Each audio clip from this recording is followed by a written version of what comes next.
What's up, guys? Welcome back to the Coinbros. I'm Pinky, and this is your daily brief. We're going to talk a little bit about crypto. There's actually a lot going on in the world right now. A lot of stuff that's kind of affecting Bitcoin, not so much the price, although we are up. I think Bitcoin's around like 70, 71K. Got my computer here. I've kind of pulled up some of the top stories and wrote out some of the things that I think are really important with what's happening in the industry. And there's actually a lot going on today. And I'll go over what I think the top stories are, and then we'll kind of dive a little deeper into it. But to start off with, like overall, today we're at like 70K for Bitcoin, which is nice, right? We were down in the 60s, bouncing, it's bouncing around right around this range. And if you really think about with what's going on in the world, like a $71,000 Bitcoin is really not that bad. It's holding pretty strong. And some of the other top movers, so you got Bitcoin up about 4.5%, 5%. You got Solana's up 3.5%. BNB's up about 3.5%. Ethereum's up 3%, which is actually not that much considering the news that we're going to talk a little bit about today with Ethereum. And then XRP's up like 2%. So we're in the green. It's nothing crazy, right? We're up a little bit. Bitcoin's actually up more than anything. It's up almost 4 to 5%, which is nice to see. What else? Okay, so some of the stories that are going down today and some of the things in the world that are happening. Obviously, you have the war, right? And so for the first story I want to talk about is the price of oil, man. I went to go fill my car up today. I was with my son, and we were playing a game, and I hadn't filled my truck up in a while, and like it was dead. Like I was driving to school. I'm like, oh, I gotta stop and get gas, and it was on like E. I had like 10 miles left, so I'm like, I gotta fill the tank up. And my 6-year-old's in the car, and I'm like, how much do you, like, he watches the numbers, go up, and he's like, what's the number for? And I'm like, well, that's the amount of money that it costs to fill the tank. And I said, I'm gonna guess, and then you guess how much it's gonna cost. And he said, I guess 70. It's gonna go to 70, 71 or something. And I'm like, no, I think it's gonna go to about 65, because that's how much it costs to fill this truck up for the past 2 years. It's like $65. It's a V8, it's a V8 GMC. So I'm like, okay. So I'm watching it, and I'm like, is that pump broken, bro? Because we're like, it's past 70.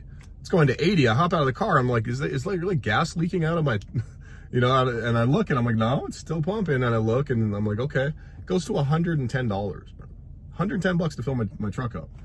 And I was just like, I don't really care so much about how much it costs, but I'm like, this is crazy. I didn't realize how much gas went up. I look up, it's at $4.65. Now I live in Las Vegas.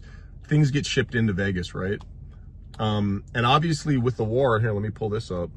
So I'll just read over real quick, like a macro update on what's going on, right? The U.S. has named, there's 7 dead soldiers. Iran has a new supreme leader. And so basically there's a like a gulf, right? It's saying here that, one second. Okay, so there's a waterway that carries 20% of the world's oil, right? And that's in Iran. 20% of the entire world's oil, right? And that's a big deal, right? And it's saying crude oil went from $67 a barrel pre-war to nearly $100 on Sunday. So it's gone up like close to 40%, the price. And they're saying that there's a very good chance that it's going to spike as high as 120 by Monday. And then they're saying that it could even go like higher than that into the end of the month. So gas prices are going nuts, and like you start noticing things when it affects your life, right? Like if you live in the US, it's easy to be on Twitter and look at all these things and always be like, oh, the world's got all these issues. But when it starts directly affecting you, you start paying a little more attention to it, and that's just like human nature. And we're seeing it firsthand, right? And it's kind of one of like when it comes to Bitcoin, it becomes one of the like the main points that like us Coinbros, we always try to make. It's like, well, you have things like Dubai, right? Places like that where everyone thought was the safest place to go. Everyone's going there because of the tax implications, and you never think crazy things are going to happen. But what is Dubai? Dubai is also a desert. It's a place where things are shipped in, oil shipped in, water. They have a man-made like ocean there, right? And when you got to get up and leave, like you want to be able to take your money with you instantly, right? You got to be able to vote with your feet, which means if there's something bad happens in the world, you can get up and go. And obviously that's kind of doom and gloom, and nobody wants to think they'll ever have to do that. But the reality is Bitcoin is the one decentralized currency in the world that makes sense, that works in a centralized world. Like, there's almost any country in the world, at any moment, you could go into some turbulence And what are you going to do? You're going to wait to get up and go to the bank in the morning, and then you get to the bank and they say, oh, you can't get your money out. We're having issues. You know, nobody's pulling their money out. It happens all over the world whenever there's, you know, any type of turbulence or war or things like that. And Bitcoin and crypto, you know, Bitcoin's not the only crypto, but it's obviously the safest. It's the biggest, the most accepted all over the world, right? And it's one of those things where you got to ask yourself, like, okay, if I'm in a situation, and it doesn't always have to be so dire, right? It could be just anything. If you want to just get up and go, you have all your money and you know, you have your wealth with you. You don't need to carry bricks of gold. You don't need some paper saying you have stocks that you have to middleman and do this and that. It's peer-to-peer transaction. You take everything you have with you, right? Now, I'm not saying like put all your money into Bitcoin. This is not financial advice, but it is a good time to look at the world and look at the landscape and say, you know, well, maybe it might be smart for me to park a little bit of money in something like crypto or Bitcoin, right? But, you know, every single 4-year cycle, it appreciates like almost better than anything there's ever been in the world, right? So just from an investment standpoint, it could be something to look at, but being able to just transfer your wealth when you need to, that is so important in the world, especially if maybe you don't live in the US, maybe you're in another country and, you know, like South America, Central America, there's so much going on in the world. You won't be able to get up and go and anytime you want. And that's what crypto does for you, right? It gives you that financial freedom in so many ways. And I think it's such an important thing, and we're seeing it firsthand. So that's just one thing, right? There's a million other things that whenever I get these comments like, what even does crypto do? Or, you know, you get all these gold maxis and this and that. But it's like, well, you know, that alone is at least a really good reason to look into it and consider it, right? Okay, so yeah, price of gas is going up, sucks. And it probably is going to go higher, is basically, that's some of the news. Meme watch, okay, Siren went up almost 300%. Pepe is, nothing big happening in the meme space. I think there's only, in the trenches, there's like one runner today, distorted, it's at like 1.2 million, but nothing crazy. It's pretty slow, but we'll probably trench tonight a little bit if you want to trade with us on our live stream tonight. So make sure you guys like and subscribe. I'm going to give you guys daily updates like this. I know everyone's busy in life and everyone's, you know, you got your own life going on. If you might like crypto or be in it, but you don't have time. Like, my life is crypto. This is what I do in the morning. I don't do anything else. I take my kid to baseball, both of my kids to baseball. Other than that, I'm watching crypto stuff. I'm in the market. So that's what I do. So if you ever want updates, and yeah, I know most people don't have time to really dive into it like we do at Coinbros, but that's our job. So like, subscribe, and every day we're going to give you guys updates on what's going on. And we'll also, you know, talk about coins and all that stuff. That'll be mostly in our free group that's going to be open to you guys here any day now. But yeah, so just make sure you like and subscribe, and we'll keep you guys up to date. Another big story, NASDAQ and Kraken have partnered, right? So they're tokenizing stocks on chain. So all you stocks guys out there that are always comparing crypto to stocks and this and that, well, stocks are going on chain. Everybody's going on chain, right? Everything is going to be on chain at some point eventually. Stocks are now on chain, and it's saying that there's already been $25 billion in volume processed, right? So it's working, and 4 billion settled on chain. So stocks are on chain. That's a big deal. Big news. You know, it's just crypto growing in every way you could think, right, across the globe. What else we got? So that's some pretty news. Some of the biggest news today, if you are a crypto guy, is Ethereum just did an update.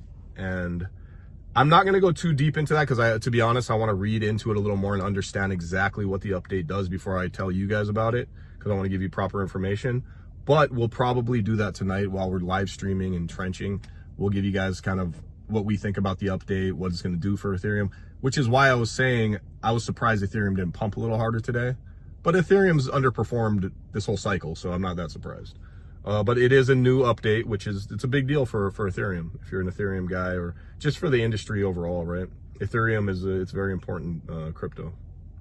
Some would say the second most important. What else do we have here? Okay, and oh yeah, and then the other story I want to talk about is that crypto crime is evolving and fraud is now bigger than hacks. What does that mean? Since the beginning of time, crypto is a digital asset.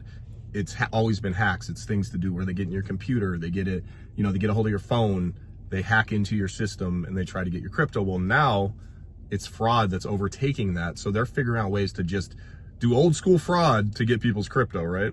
And let's see, it's saying that there's been a 1,400% surge in impersonation scams and 450% increase in AI-enabled fraud. I actually did a video, I think yesterday or the day before, talking about this.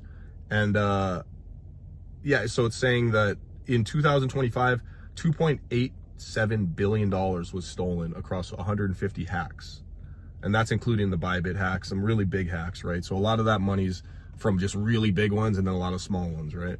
And just basically be careful. Like the fraud, like people are always going to try to get your money. It doesn't matter what industry you're in.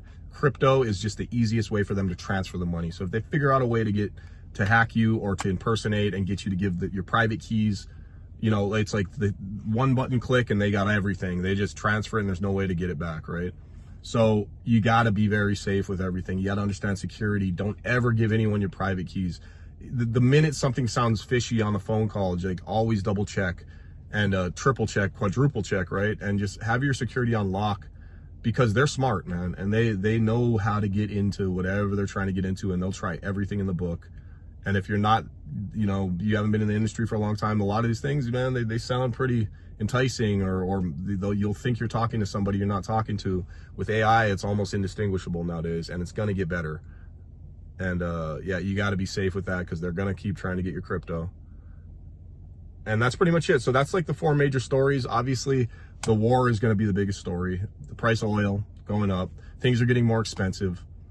There's so many reasons to get involved now into crypto and like try to set yourself up over the next 2 years for financial freedom and having just freedom overall with your money, right? And I think crypto is probably the best. And this is not financial advice. This is, you know, just me talking. But obviously, I've been in the game for a very long time, and we're starting to see a lot of stuff play out. We're starting to see that you're not as safe as you thought you were. You know, things can happen at any moment. And the one thing that you do need in any situation is to be able to access your funds. You need to be able to get up and move if you have to. Hopefully you don't. Hopefully that never, you know, it never comes to that.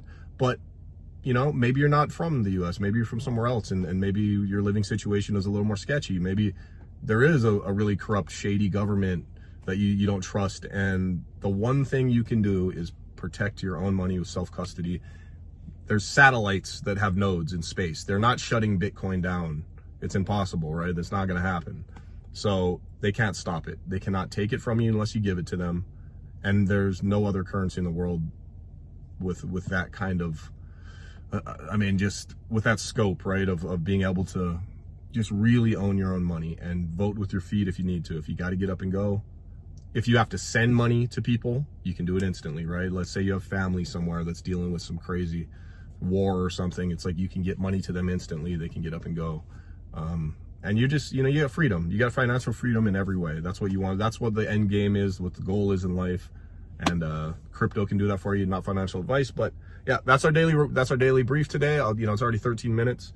My son's got a baseball game tonight. He's been killing it. He's had every at bat he's gotten a hit, so I'm really proud of him. I'm gonna watch another game of his tonight. Then I'm gonna trench later with the Coinbros. We'll probably do some meme coin trading. I'm hoping the market picks up a bit. It's been kind of slow because I want to show you guys some wins, right? We got to win some money, baby. At the end of the day, we all want to get rich. So be nice to each other. Much love. I'll see you guys tomorrow. Peace.